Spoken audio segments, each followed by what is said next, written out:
Chapter fifth हम लोग बेटा पढ़ रहे थे, लेकिन आपके कोर्स जो है उससे वो चैप्टर जो है वो हट चुका है। फिफ्थ भी हट गया है, सिक्स भी हम लोगों ने पढ़ लिया, इतना बड़ा चैप्टर, लेकिन वो कोर्स से हट चुका है। इसलिए आज हम लोग शुरू करेंगे। चैप्टर फर्स्ट नहीं पढ़ा रही हूँ मैं, क्योंकि थ्योरेटिकल पोर्शन ज्यादा है। तो हम लोग जब यहाँ होंगे, स्कूल स्टार्ट हो जाएंगे, तो मैं रीडिंग आपको करवा दूंगी। चैप्टर सेकंड है वो, उससे हम शुरू करेंगे। काफी चीजें फर्स्ट की इसमें कवर हो जाएगी, तो आपको फर्स्ट को समझने में भी थोड़ा इजी रहेगा, है ना।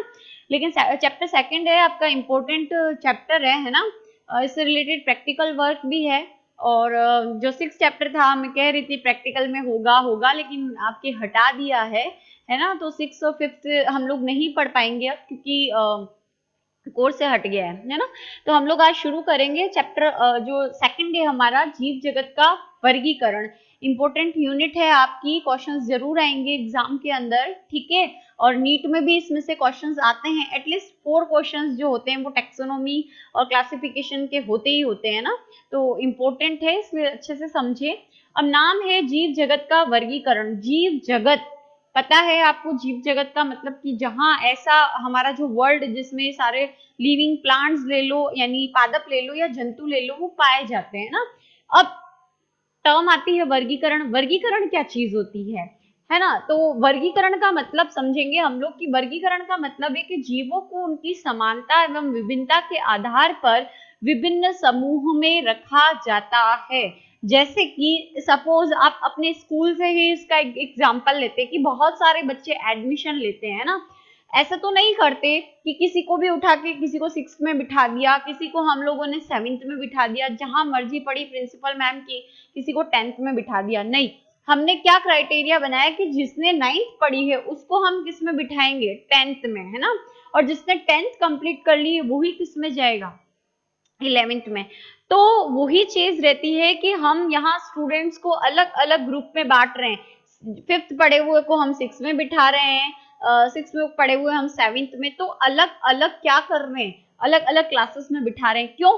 क्योंकि सारों को अगर सपोज करो सिक्स का भी बिठा दिया, सेवेंथ का भी बिठा दिया, एट्थ का भी बिठा दिया, हम सारे बच्चों को एक साथ पढ़ा सकते हैं क्या? एट्थ वाले, सेवेंथ वाले, सिक्स वाले एक साथ बैठे हैं कि भाई तू एट्थ पढ़ ले, तू सेवेंथ पढ़ ले और तू सिक्स पढ़ ले? नहीं पढ़ा सकते ना हम। सबको अलग अलग क्लास में हमने इसीलिए क्या किया है, डिवाइड किया है, ताकि हम उसको इजीली क्या कर सके, पढ़ा सके। तो सेम वही चीज होती है वर्गीकरण में, कि हम जितने भी प्लांट्स ले लो या एनिमल्स ले लो, उनको अलग अलग ग्रुप में क्या करते हैं, डिवाइड कर देते हैं, है ना। तो उसे ही हम क्या कहते हैं, वर्गीकरण कहते हैं। किस आधार पर करते हैं, देखो डेफिनेशन, कि जीवों को उनकी समानता एवं विभिन्नता के आधार पर विभिन्न समूह में रखना वर्गीकरण कहलाता है। जैसे एग्जाम्पल अगर हम लेते हैं, कि जो जीव जमीन पे रहते हैं वो क्या कहलाते हैं, स्थलीय। तो स्थलीय जीवों का एक समूह हो गया, एक वर्ग हो गया, ठीक है। जो जल में पाए जाते हैं उन्हें क्या कहते हैं, जलीय जीव कहते हैं। तो हमने इस आवास के आधार पर क्या किया, जीवों को दो कैटेगरी में बांट दिया, है ना। तो जो सारे जीव, क्या समानता है इसमें, कि वो सारे कहाँ चल रहे हैं, जमीन पे चल रहे हैं। तो वो सारे जीव सब किस में आ गए, स्थलीय कैटेगरी में आ गए। और वो जो जल में पा रहे थे उन्हें हम क्या कह रहे हैं, जलीय जीव। आगे बात समझ में। तो जीवों को उनकी समानता और असमानता के आधार पर हम अलग अलग ग्रुप में डिवाइड करते हैं। इसी प्रोसेस को हम क्या कहते हैं, वर्गीकरण कहते हैं। वर्गीकृत करना, है ना, अलग अलग ग्रुप्स में रख देना। किस आधार पर, उनकी समानता, उनमें पाई जाने वाली विभिन्नता के आधार पर, ठीक है। फिर उसके बाद ये वर्गीकरण के उद्देश्य क्या क्या है, क्यों हम वर्गीकरण कर रहे हैं, जीवों को अलग अलग कैटेगरी में हम क्यों रख रहे हैं, ठीक है। तो जैव विविधता का अध्ययन आसानी से कर सके। अब बात आती है जैव विविधता क्या चीज होती है।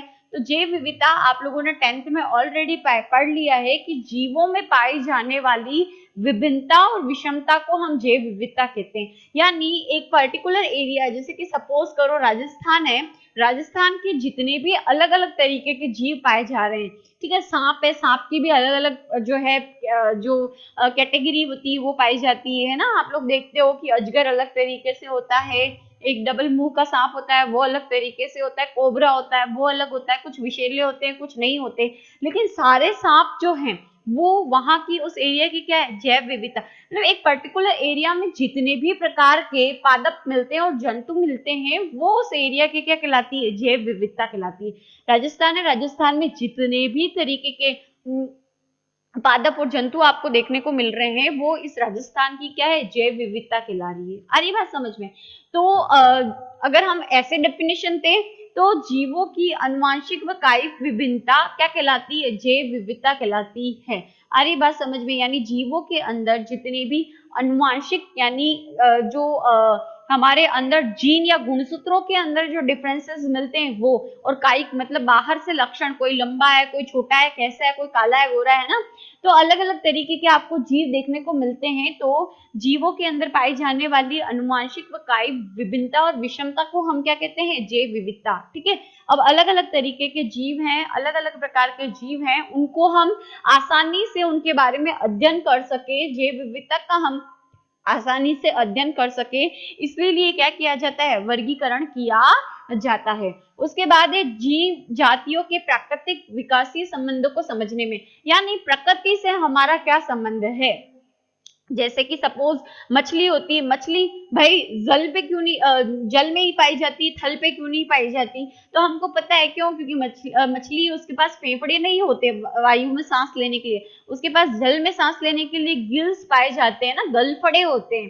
तो ये हमको पता चल रहा है ना, तो हम प्रकृति से क्या संबंध है कि वो जल में ही क्यों है, बाहर क्यों नहीं है, ये हम समझ रहे हैं। क्यों? क्योंकि जलीय जीवों में क्या पाए जाते हैं, सांस लेने के लिए गलफड़े। तो प्रकृति से क्या संबंध है उसके बारे में हम इजीली पढ़ सकते हैं। और विकासीय संबंध, हमने ये देखा है कि हम ये कहते हैं कि मनुष्य की उत्पत्ति बंदरों से हुई है ना। अरे बात समझ में? पहले हम लोग ये पढ़ते हैं कि सबसे पहले अगर पादपों की बात करें तो क्या आए थे, पहले थेलोफाइटा आए थे, फिर ब्रायोफाइटा आए थे, फिर टेरिडोफाइटा आए थे, फिर अनावृत बीजी आए, और अनावृत बीजी से किसका विकास हुआ है, आवृत बीजी का, है ना। तो ये इस तरीके से हम विकास संबंध कहते हैं इनको, कि किसकी उत्पत्ति किस से हुई है, तो इनको समझने में हमें आसानी हो, इसलिए पादपों का जीवों का क्या किया जाता है, पादपों का जीवों का वर्गीकरण किया जाता है। फिर जीवों के नामकरण और पहचान को आसान बनाने के लिए हम किसी पादप को, अच्छा ये प्लांट है, ये आम का पौधा है, उसको हम आसानी से समझ सकते हैं। उसका नामकरण हमने किया है मेजिफेरा इंडिका, ठीक है, तो ये नामकरण होता है, उसको हम आसानी से समझ सके और पहचान को आसान बना सके, इसीलिए जीवों का क्या किया जाता है, वर्गीकरण किया जाता है। तो सीधा सीधा आपके क्वेश्चन आता है कि वर्गीकरण के उद्देश्य बताइए, तो ये 3 मेन उद्देश्य हैं, ठीक है, नोट्स में दे दूंगी आपको, देख लेना इसको। फिर उसके बाद है जैव विविधता, डेफिनेशन आ गई है। अब जैव विविधता को समझने के लिए आवश्यक तत्व कौन कौन से हैं, तो ये क्वेश्चन आ जाता है एक आध नंबर में। तो देखो क्या है, जीवों की पहचान करना कि अच्छा ये जीव है, ये किस कैटेगरी में आएगा, अच्छा ये रैंक के चल रहा है तो दैट मीन्स सरीसृप में आएगा, है ना। तो जीवों की पहचान करना जरूरी है हमें कि ये स्थलीय कि जलीय। तो सबसे पहले जरूरी है जैव विविधता को समझने के लिए हम उस जीव को क्या कर पाए, पहचान पाए।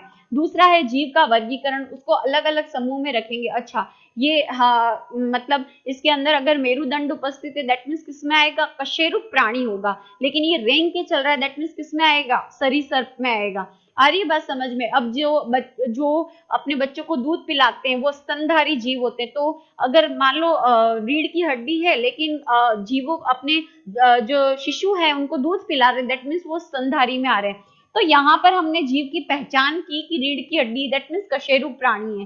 फिर यहाँ पर हमने उसको अगर रेंग के चल रहा है दैट मीन्स हमने उसको सरीसृप में डाल दिया। अपने बच्चे को दूध पिला रहा है तो हमने किस में डाल दिया, स्तनधारी में डाल दिया।